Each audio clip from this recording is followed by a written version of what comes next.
Hey everyone, welcome back to the podcast. This is Buddha and the Beast. I'm Beast. Buddha's not here. M is not with us this week. Just this week. She is still with us. And I'm doing a solo episode. I am doing it from my house. Off-screen producer Dylan is at the store right now, so he might show up at some point and interrupt our vibe. But yeah, I just wanted to get on here and do an episode. And just, talk about shit. Talk about stuff I watched, do the whole thing. I don't know if this, lighting or angle is going to work, but this is where we're at. It's a podcast. A lot of people will be listening to it on audio. Also, I don't have my podcast mics here, so I'm just using the shotgun mic on the camera. So the audio might not be, pristine, but it is what it is.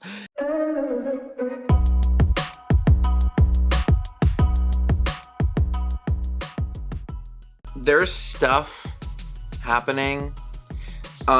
Me personally, I feel off. I don't know what's going on. I feel or I guess I do know what's going on.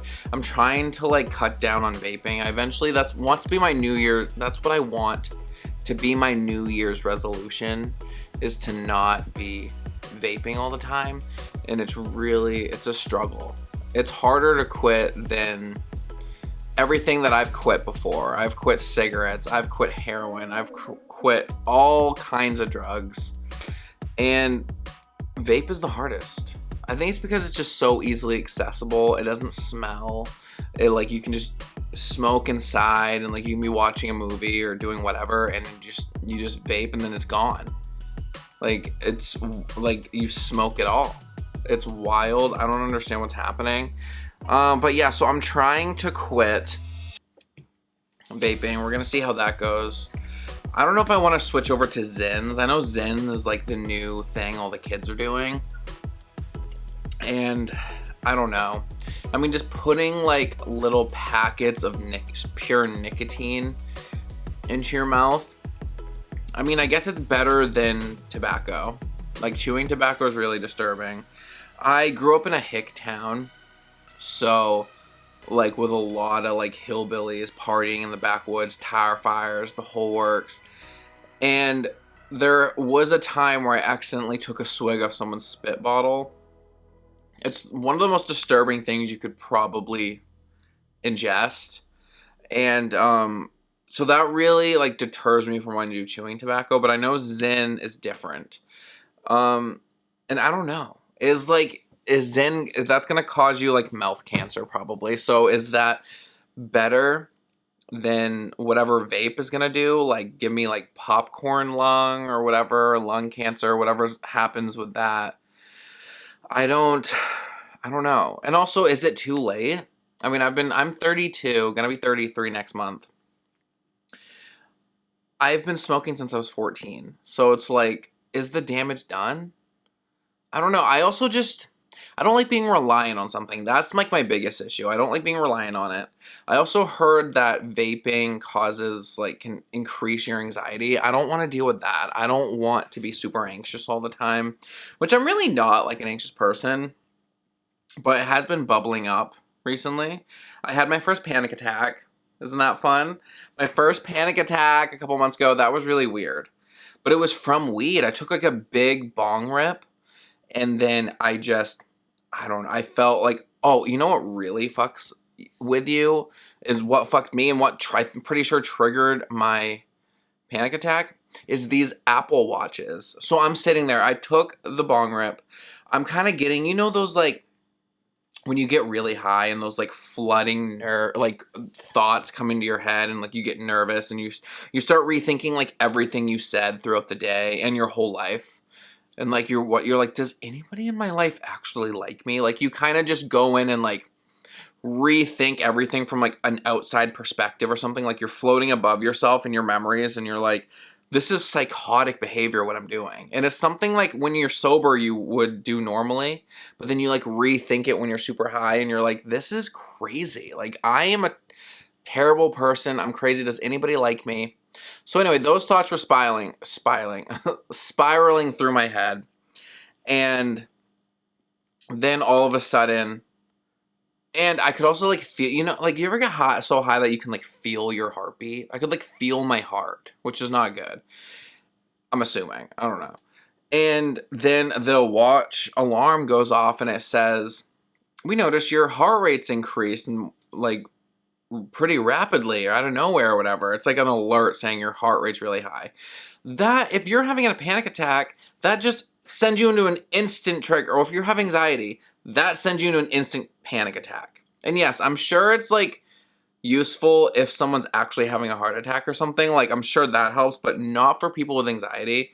So I was just like losing it. I started like pacing around, like my heart rate kept going up and up and up. I could like feel my heart. I thought my heart was gonna explode. I was like, my heart rate was so fast. I felt like I was on meth, like, or crack or something. I was like so like cracked out, and all I did was take one bong rip.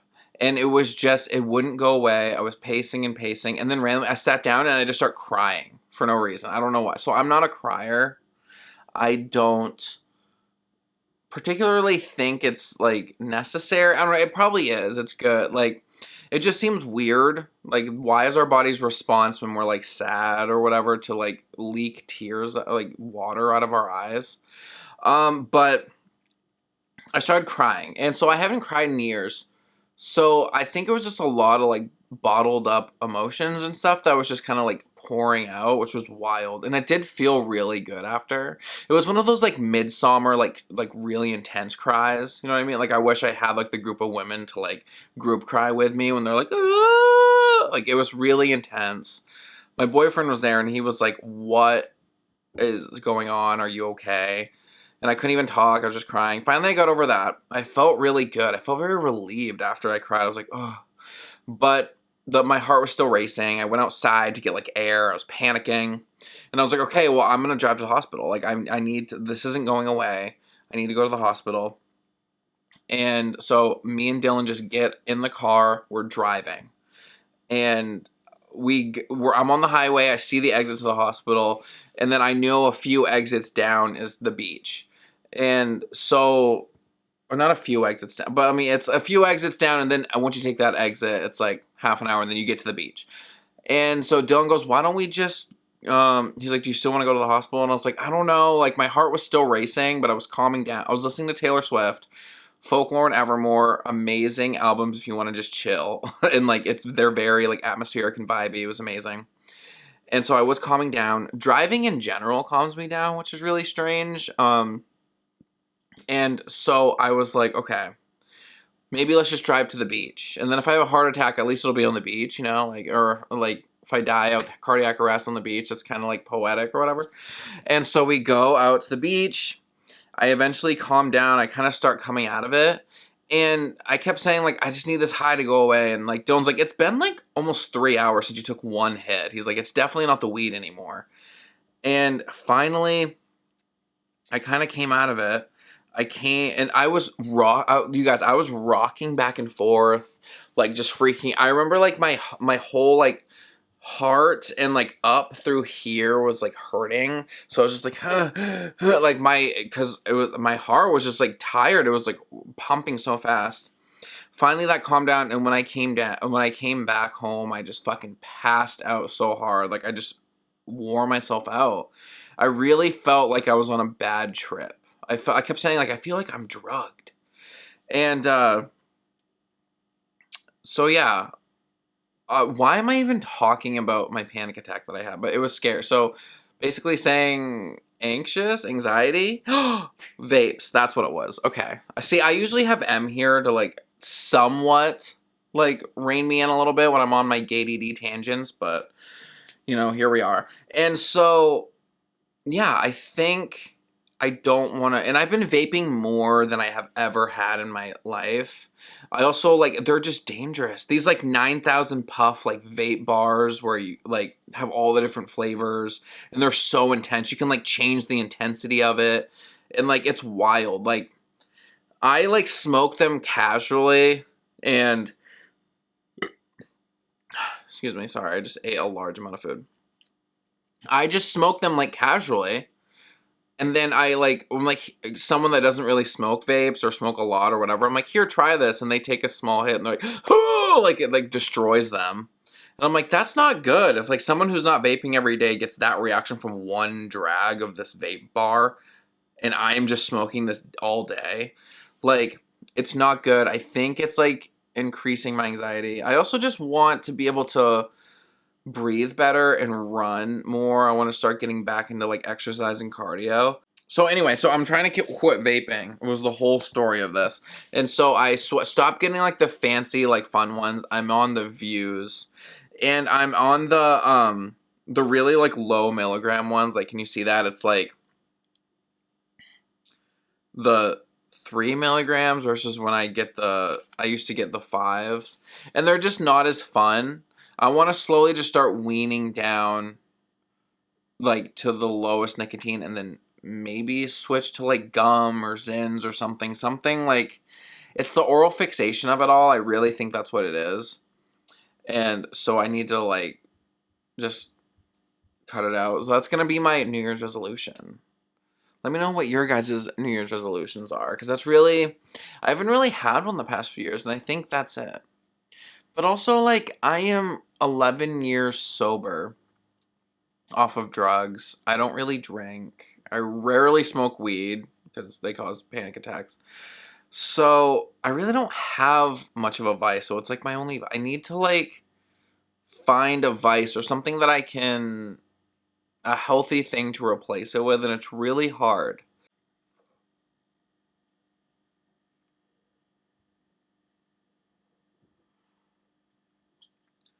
The one weed that I can handle is the vapes, the weed vapes. For some reason, it doesn't like trigger me and get me as fucked up as a normal like flower does, or definitely dabs, Jesus Christ. But like, for some reason, a weed vape, a 60/40 sativa is like perfect for me. It really just like chills me out, takes the edge off. It doesn't get me fucked up. And I don't get a hangover the next day like I do if I smoke a large amount or take edibles or something. This like really works. This for me personally. I feel like that's the thing with weed, is you have to find not even just your strain, but just your right amount, the way you ingest it, like the strain, I guess, like, and then weed can be really beneficial. But it's just, and luckily there's all these weed stores now. Like, back when I was a teenager, we would just get like, they called it Mersh. Do you guys remember that? They used to call it Mersh, like commercial weed. It was filled with like seeds and stems, and but you just got whatever. Like, you just got whatever like some person's growing somewhere. So I thought it'd be fun, since we're coming to the end of 2023, to talk about like all of the movies and like the best of the movies that's happened this year. I think there were some good ones. There were definitely some flops. But yeah, so I pulled up here the IMDB best of 2023, the 20 best movies of 2023 is what IMDB thinks. I don't know what ratings they're going off of, but let's see. So the number one is Oppenheimer. I would agree with that. This is a really good movie. Definitely one of the best movies that came out this year. First of all, I really love Christopher Nolan, so I was really excited that we're gonna get a new movie. This movie overall, look, it says IMDb gave it a 8.4 out of 10, which I would say, like, I would give it more of like a 9. It was really good. Cillian Murphy as Robert Oppenheimer was really good. Emily Blunt, as I think she was his wife. She was pretty fierce. She's always good. Matt Damon, of course, this is a huge like cast. Robert Downey Jr. But wasn't Florence Pugh in this movie?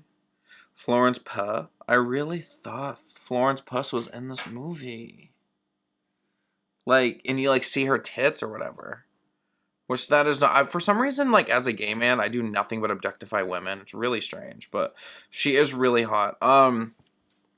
Yeah, the movie was done really well. I like how, like, I like history movies like this, like, where, like, you know what's gonna happen. You know that we're gonna bomb a bunch of people at the end of it, but it was cool to see how it got there.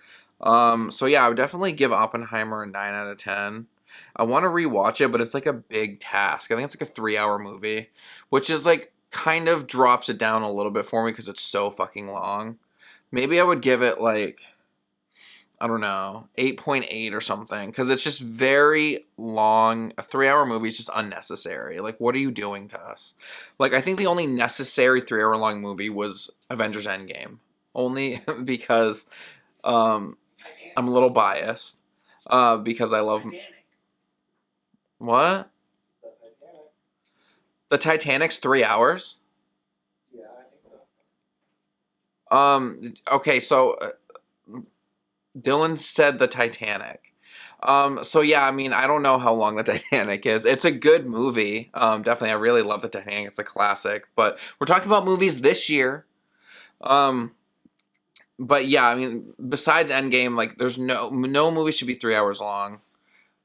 Endgame deserved it because it was like 20 something movies leading up to it. It was this big thing. It was like an event movie, but it really turns a lot of people away. I know there's a lot of people that was like, I really love Christopher Nolan. I'm excited about this movie, but I do not want to sit in a theater for 3 hours. Like, a lot of people feel that way. And a lot of people either wait till streaming, and then by the time streaming comes out, they're like, whatever, or they've seen clips on TikTok about it.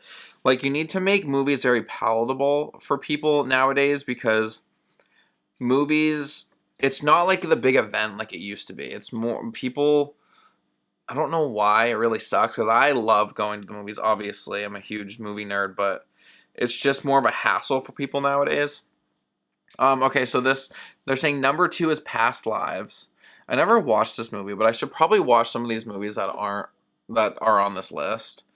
Maybe I should like come back, watch all of these, and then come back and talk about it.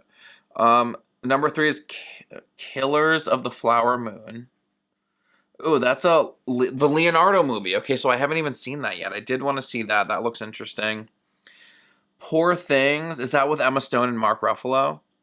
I am interested to see Poor Things. I haven't seen it as well. Anatomy of a Fall.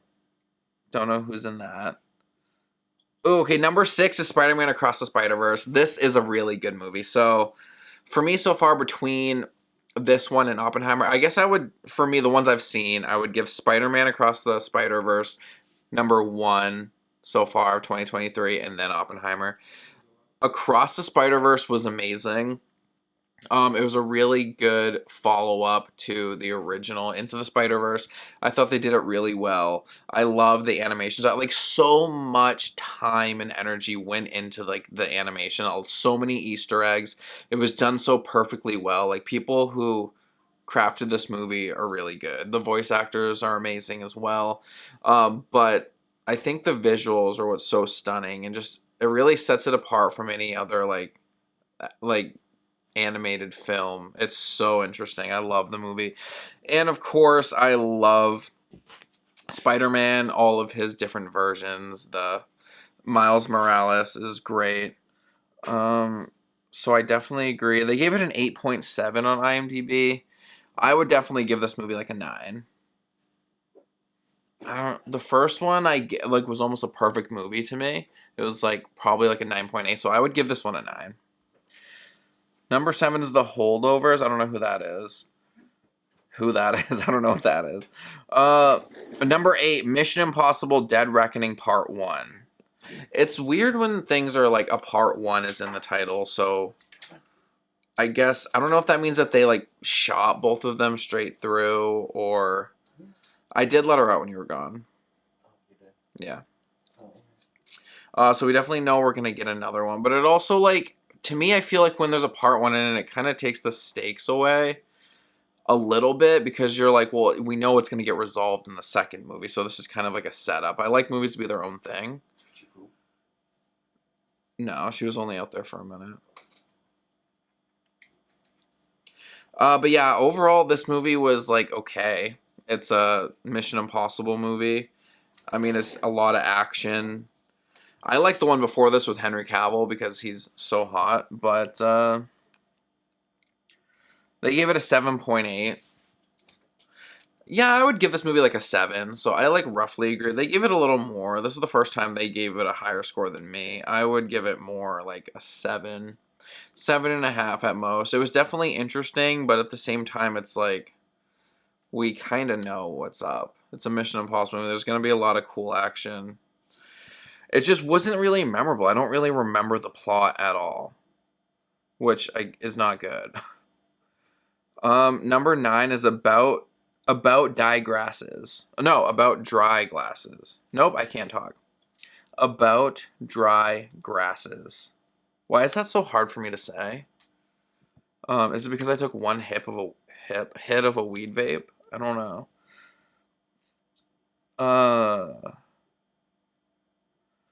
Number 10 is John Wick Chapter 4. I love this movie. The iconic him falling down the stairs scene is great.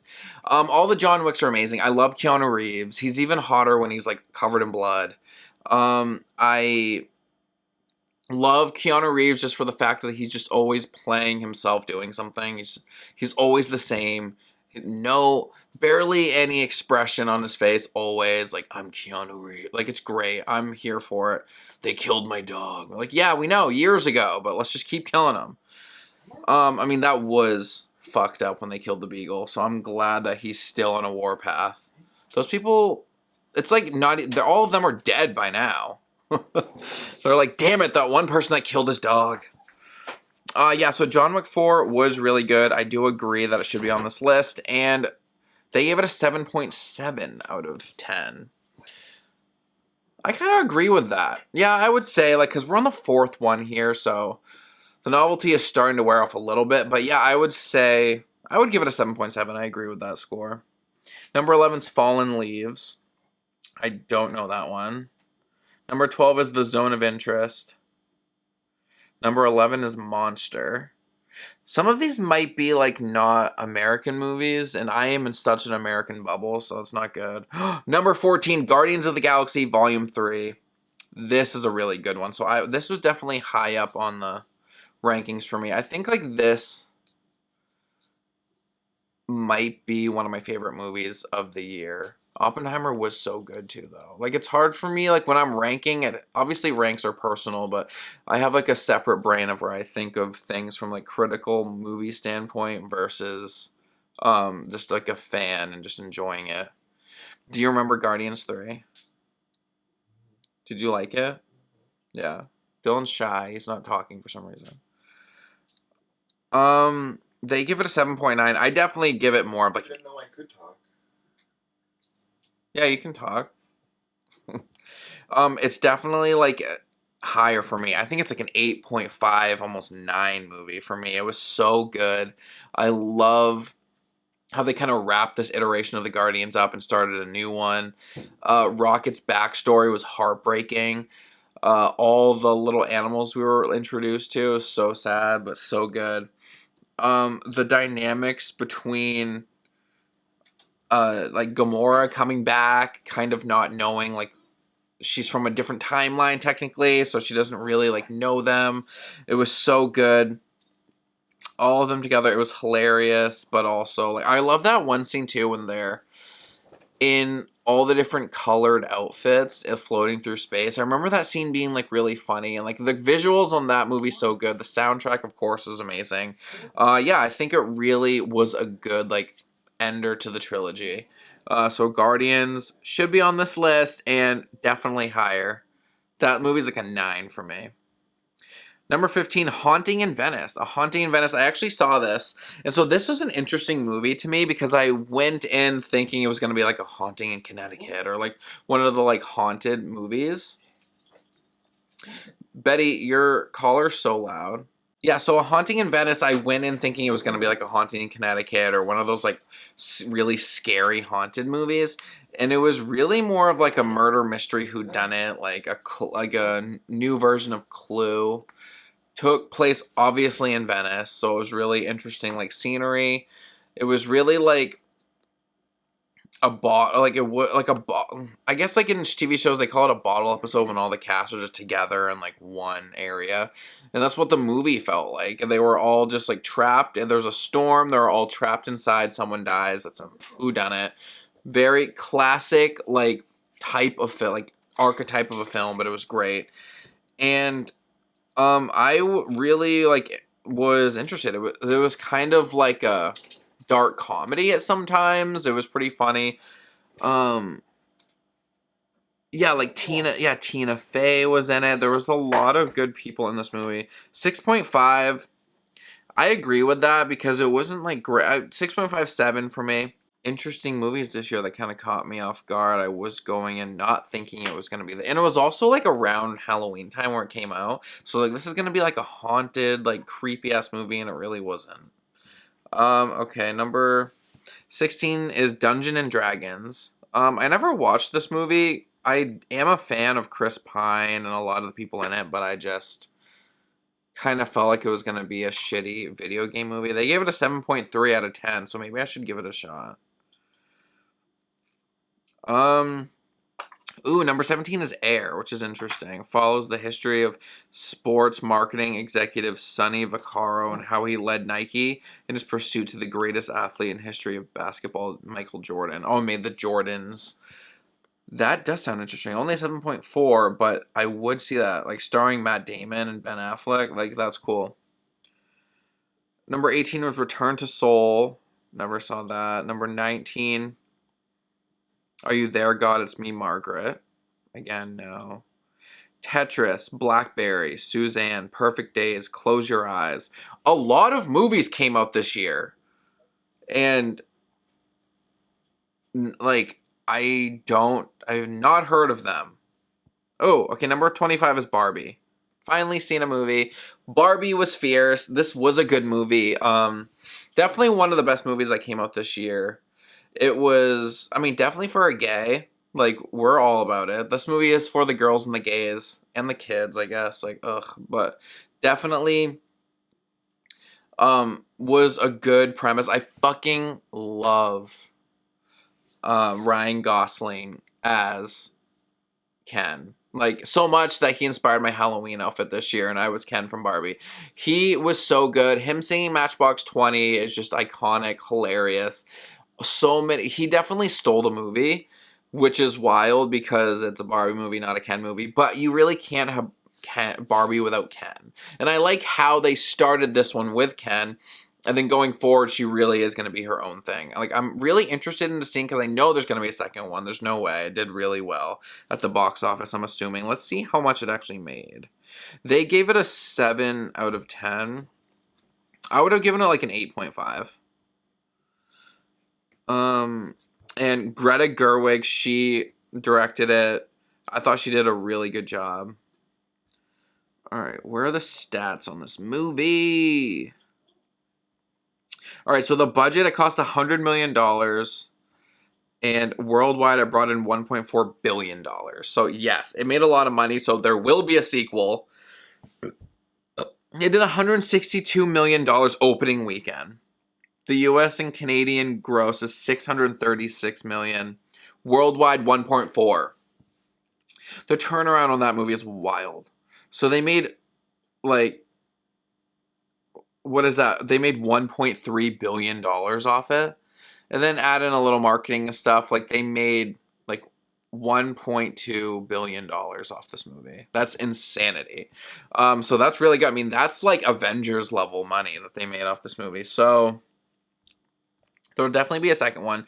And so I'm interested to see where it goes in the second one, if they're, like, gonna bring in Ken, or because it's definitely gonna be her own thing, because we end the first one that she goes to see the gynecologist. That was a really funny reveal. So it's gonna be interesting to see the fish out of the water. We got a little bit of that in this first movie, but not much, and I think they intentionally did that because the second movie is gonna be more fish out of the water. It really just kind of, this movie set up the Barbie world and how Barbie thinks, and in a very hilarious way, with a bunch of great songs from Dua Lipa and Lizzo and Billie Eilish. All of the whole world that they set up for her to just leave and come to our world is really interesting. So now we're gonna, in the second one, it's definitely gonna be cool to see Barbie, like, getting a real job and all this stuff. I don't know if it's gonna be as big though, unfortunately. I don't know if there's going to be a dip in the money, if it's really going to make $1.4 billion again, like the sequel. I don't know, but they're definitely going to give it a shot. And I hope they don't rush it. I hope they do it well, because I'm trying to think of how they could how they're gonna write this movie, and because they did so well in incorporating all the different Barbies, and even brought in Alan and all the different Kens. Like, they did a really good job of that. It's gonna be hard to, if we're just gonna see like one stereotypical Barbie in the real world. We're definitely probably gonna flash back to Barbie Land. We have to.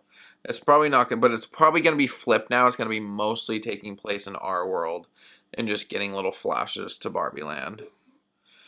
All right, what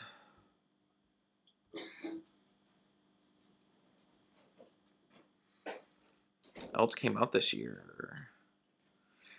26 was Bottoms. The unpopular queer high school students start a fight club to have sex before graduation. Okay, that's interesting. So like a gay twist on like a lot of movies where like horny teenagers want to get laid before they graduate. Now they made it queer. That's, I don't know. I got a 6.8 out of 10. I'm sure it's not great, but I'm sure it's like funny enough and I'll like it and it'll be a little relatable. It's weird getting all these movies of like representation of gays on screen. It still makes me uncomfortable. I don't know if it's my internalized homophobia, but it's weird. But I'll watch it. Number 27 is Asteroid City. And then number 28 was the new Indiana Jones movie. Yeah, 6.6. I would give it like a 6. It was fine. It was like, it is what it is. He's like fighting Nazis. I don't know. And then like the new, like, what is it called? Like MacGuffin of this movie is the Dial of Destiny that they have to find. It's fine. They brought back, they're trying to make like a female Indiana Jones now. They're going to set that up. So hopefully they do it well. I hope they don't make another like bad movie with a female twist on it, because then it'll get misogynistic people online to be like, women can't be in movies or whatever. And it's like, no, it's just, they just happen to be writing shitty movies and then casting women leads in it. It just sucks. Let's see. Beau is Afraid, number 29. Talk to Me, The Killer, Women Talking, Theater Camp, Reality, Eileen. Oh, Wonka with that twank. That just recently came out. I do want to go see that. I don't know if we necessarily need a new Wonka, but Willy Wonka, but we're getting it with, what's his name? I want to call him Timothy Chalamet. Yeah, he's just that guy who ate the cum peach or whatever. Army Hammer fucked him. Okay. Oh, number 37's Aquaman. Aquaman's not even out yet. The Aquaman 2. I keep forgetting that this movie's even happening. I am going to go see it and we'll probably talk about it on the podcast. Ooh, The Hunger Games, The Ballad of Songbirds and Snakes. So I read this book. It's so good. I love all the Hunger Game books. The movie was really good. I just think it felt rushed because the book, and it was a 3-hour long movie, right? I got a 7.2 out of 10. I agree with that score. I would give it like a 7.5. Yeah, it's like, it just felt rushed because the book is really long and there was just a lot of things that the movie made sense. I think I want to rewatch it without this expectation of like, it needs to be like the book, like, but doing its own thing. It really followed the book exactly, just cut some things out. And I think it's a really cool story. It's interesting to see Coriolanus, keep wanting to call him Cornelius, Coriolanus Snow, President Snow, as a young lad in the 10th Hunger Games, 60 years before Katniss's Hunger Games. And he meets what a lot of people are speculating to be Katniss's ancestor, and probably her grandmother. Wouldn't that be it? For 60 years before? I don't know math. And it was really cool to see how the Hunger Games kind of like where they started and where they end up in the Hunger Games movies. And I kind of want them to do more prequels. I don't know if she's going to write more books, but I would be cool to see other Hunger Games throughout the years. And then, of course, future ones. Well, there won't be future ones because it ended. But the ones throughout, like if we saw Haymitch's Hunger Games, that would be really cool and stuff like that. Yeah, so overall, that was really good. And it's really annoying that they made President Snow hot. I'm like, I don't want to like him. Why are you doing this to me? The Color Purple. and I didn't see. And number 40 is Red One. Yeah, so on the best of list, I did not see a lot of them. There's other movies that I did see this year, though. Like, we went to go see the new Exorcist. That was lame. I don't even remember, like, what other movies I went to see. I think that might have covered all of them that I went to. Because I can't see 40 movies. I guess you could. How many weeks are in a year? 56? So yeah, if I went every single week, I could have seen every new movie on the top 40 list. Ooh, so we did, so I did go see Five Nights at Freddy's. That was cool with Josh Hutcherson. Speaking of Hunger Games. PETA. Yeah, that was really cool. That was fun. That was like really a lot, like, for a video game, it's a pretty dark thing. Like a dark theory, a dark story of him, of Freddy doing some and it's weird. It's another Freddy that, like, molests kids. Or I guess Freddy just murdered kids, and then there was that one version of him that was also a molester and a child murderer. They should have just kept him a child murderer, okay? Oh, Saw X, is that 7 or 10? What does X mean? I think it's 10. Saw 10, I wanted to go see, but I didn't end up getting to. I wonder when that's going to be streaming. I bet that was bad. Oh, Blue Beetle. Blue Beetle from the DC comic book hero. I fell asleep. I watched it on streaming. Maybe I should try it again, but it wasn't great. Oh, we also got a new Scream. Right? That was this year, 2023. Yeah, early this year. Yeah, I really liked the new Scream that took place in New York. It sucks that all of the shit that's happening with behind the scenes on the new one, like Jenna Ortega's leaving, and I think the other main girl is leaving. That really sucks. Because I love the Scream franchise. I'm always gonna watch them when they come out. Oh yeah, Quantumania came out this year. I completely forgot about Quantumania. Yeah, it was fine, I guess. And it was way worse than Ant-Man 1 and 2, for sure. Even though it had way bigger of a budget. It felt kind of like Marvel trying to do like a version of Star Wars, like in the quantum realm.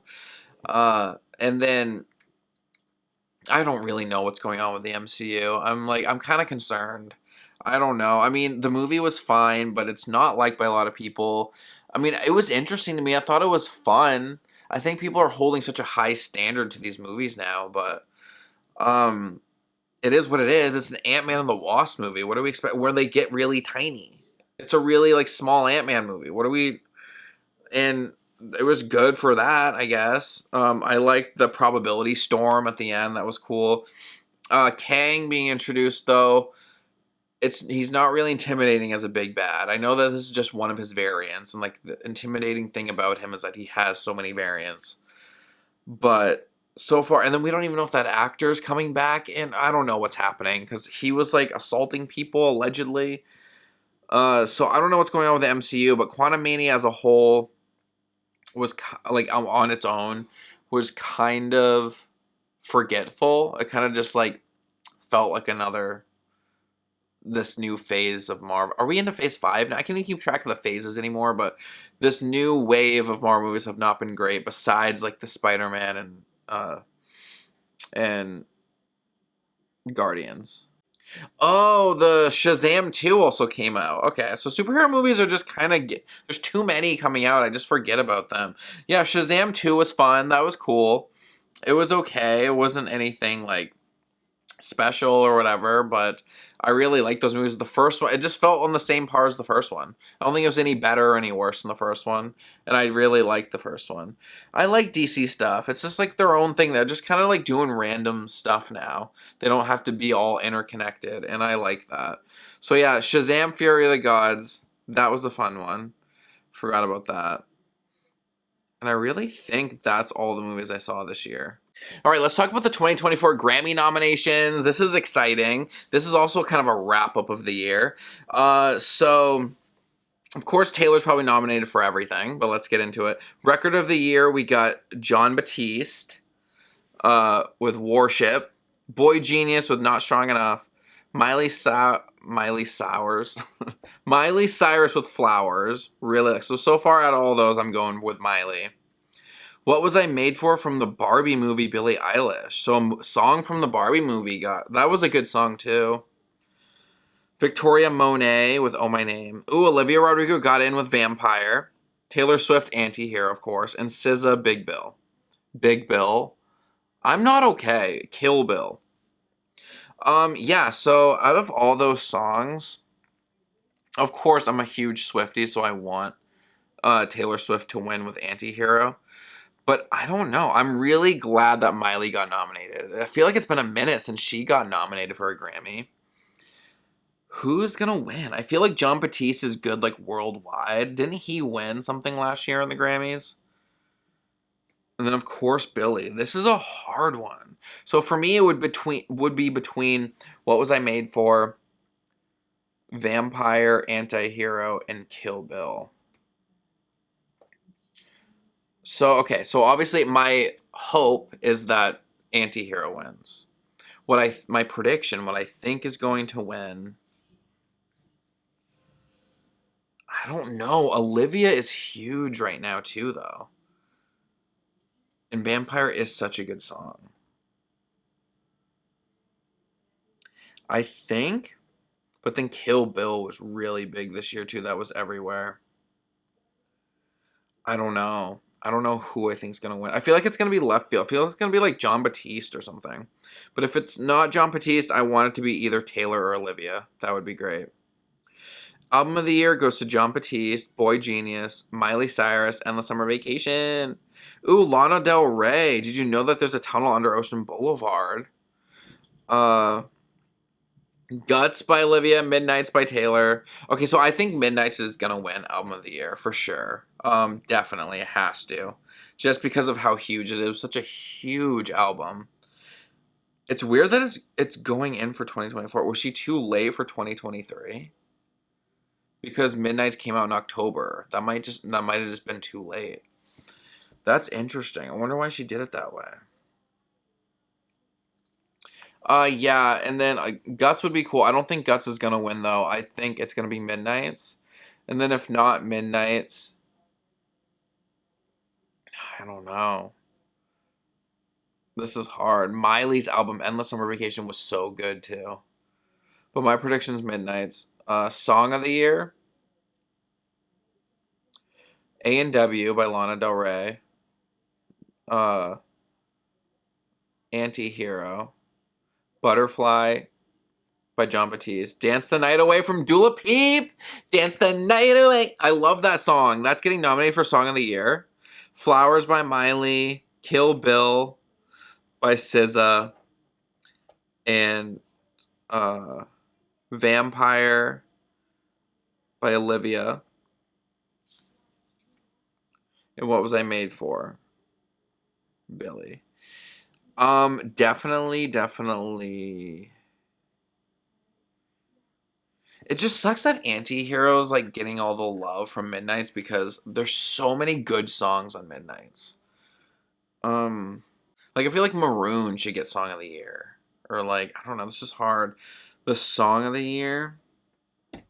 I feel like the Song of the Year is Vampire. Vampire was just such a big song. Everybody was listening to that, obsessed with it. But it might go to Kill Bill though. Kill Bill was huge. That's a really big song. I don't know if it's going to... I mean, obviously I want it to go to Anti-Hero, but I don't know if it's going to. Best New Artist was Gracie Abrams, Fred Again, Ice Spice, Jelly Roll, Coco Jones, Noah Kahan, Victoria Monet, and The War and Treaty. I'm excited for Noah Kahan, Jelly Roll, and Ice Spice, Gracie Abrams. They're all really good. I feel like Ice Spice might win. She's like really big right now, especially with the Karma remix. But so is Noah Kahan. Noah Kahan is really good. Producer of the Year, Jack Antonoff. For Midnights, Lana Del Rey, and the 1975. So I think Jack Antonoff's going to win producer.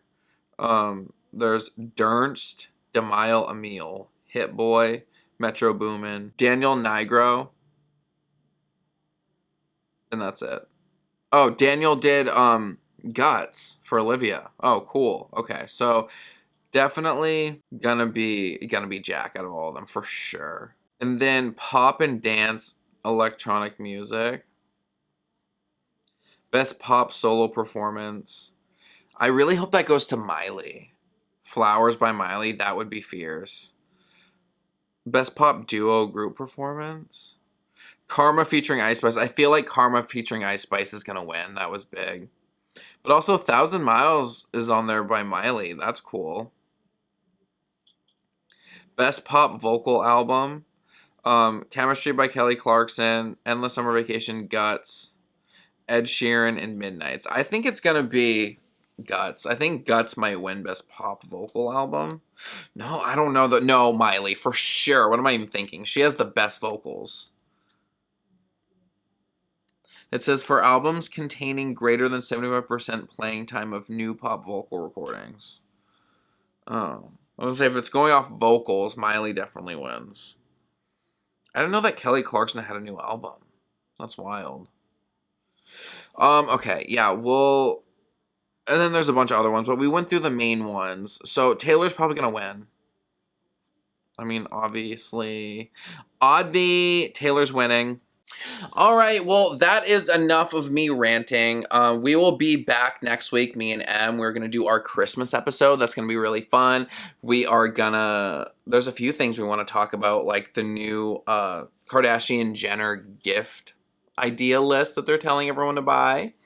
We want to rank our favorite holidays, talk about classic holiday movies and all that good stuff. And we got some new Trixie Cosmetics makeup that we're going to do a little kiki and try on the next episode. So stay tuned till then. Remember, like and subscribe. And bye!